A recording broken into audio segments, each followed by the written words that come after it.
Muslimin yang dirahmati Allah Subhanahu wa ta'ala, sesungguhnya Allah telah mengajar kita untuk menampilkan kesemua akhlak yang mulia ini melalui satu amalan ataupun ibadah yang namanya salat.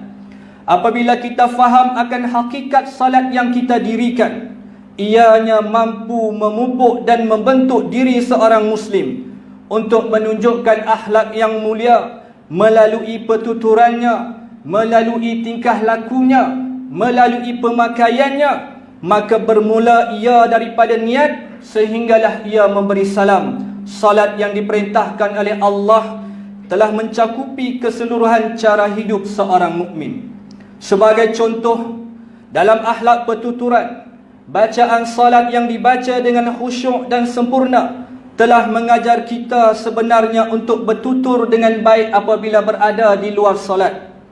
Manakala pergerakan dan perbuatan dalam salat pula, ia menterjemahkan perbuatan dan perangai kita ketika mana kita berada di luar salat.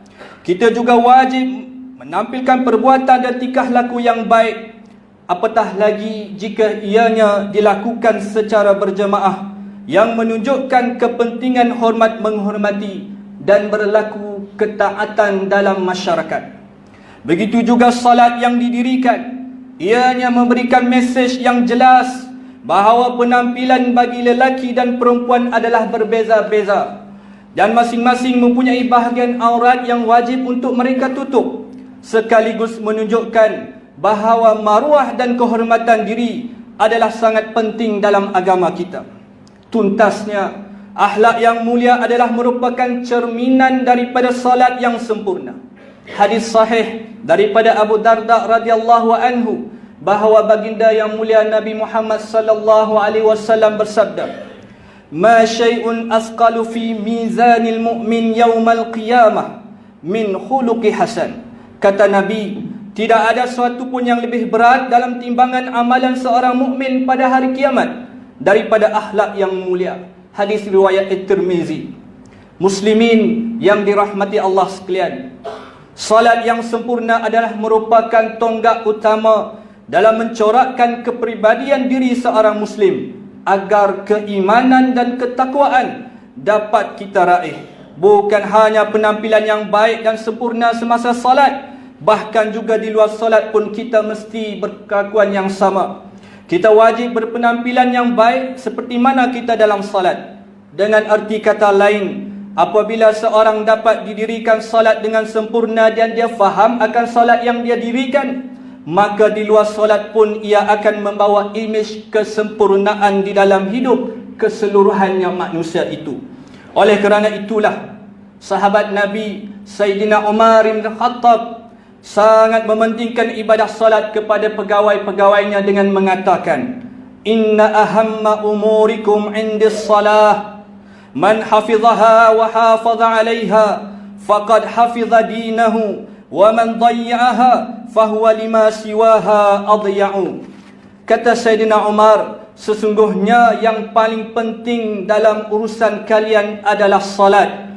Barang siapa yang menjaganya dan memeliharanya, maka dia telah menjaga agamanya.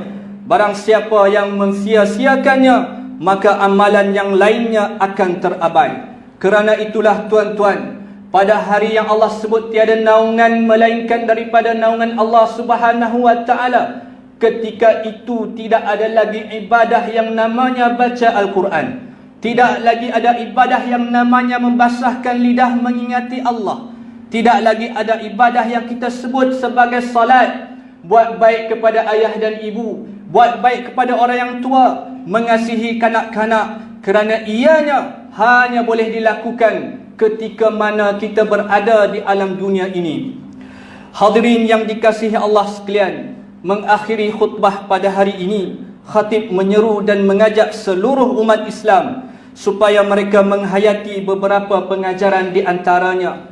Yang pertama, kita sebagai umat Islam meyakini bahawa ibadah salat adalah merupakan amalan pertama yang akan dihisab oleh Allah Subhanahu wa ta'ala di kalangan kita anak-anak Adam. Yang keduanya, umat Islam, dia hendaklah mendirikan salat dengan sempurna. Hanya dengan salat yang sempurna itulah mampu mencegah kepada perbuatan yang keji dan mungkar. Yang ketiganya, kita umat Islam wajib berakhlak dengan akhlak yang mulia, iaitu dengan menghiasi diri kita dengan sifat-sifat yang mahmudah, yakni terpuji, dan menjauhi daripada sifat yang terkeji, yakni sifat yang mazmumah. Dan yang akhirnya, kita sebagai umat Islam hendaklah memastikan diri kita, keluarga kita, masyarakat kita agar tidak meninggalkan salat, kerana meninggalkan salat itu pastinya akan mengundang kemurkaan daripada Allah Subhanahu wa taala di dunia juga di akhirat.